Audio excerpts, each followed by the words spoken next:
Uma partícula colide elasticamente com uma parede, como mostrado na figura. Então, essa é a parede, temos aqui a bolinha que vai bater na parede e ir para outra direção. E temos então aqui, reparem que pelo fato de ser elástico, os momentos, os tamanhos deles se mantêm aqui, certo? Então, a gente conservou toda a energia da bolinha. A gente conservou toda a energia. Então, basicamente, eu só mudei o sentido da velocidade dela, certo? Perfeito. Aí a pergunta é, a representação da variação do vetor momento da partícula é, então a gente precisa achar um vetor aqui que represente a variação de momento da partícula. Bom, temos essa situação aqui.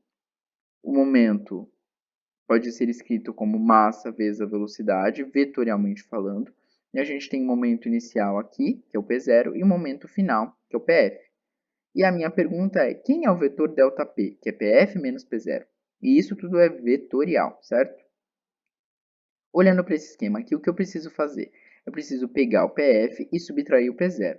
Como eu subtraio vetores? Bom, primeiro eu inverto esta flecha verde e eu alinho ela com o vetor vermelho de modo que eu consiga ligar as pontas. Então, desse jeito aqui.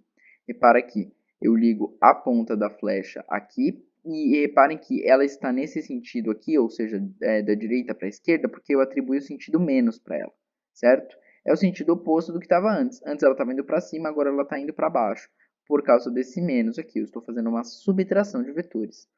E aí, como que eu calculo, então, agora essa subtração? Basta eu ligar a ponta de um vetor com a ponta do outro. Então, este é o vetor variação de momento. De outro jeito, o que a gente pode dizer é, eu tenho um vetor variação de momento que é vertical perfeitamente, porque a energia foi conservada. Então, basicamente, o que eu mudei foi a direção da velocidade. Eu não mudei as magnitudes dos vetores. O V, o módulo do V, continuou o mesmo, antes e depois. O que mudou foi a direção. Por isso que esse vetor ele é perfeitamente vertical. Se o tamanho do PF fosse diferente, ou seja, se a velocidade de saída fosse diferente, o meu vetor ΔP ele seria torto, mas ele é perfeitamente reto, porque a velocidade no começo é igual à velocidade no fim, só mudou a direção. Então, eu sei que isso aqui corresponde à minha alternativa B, ou seja, um vetor que aponta para baixo é a variação do momento.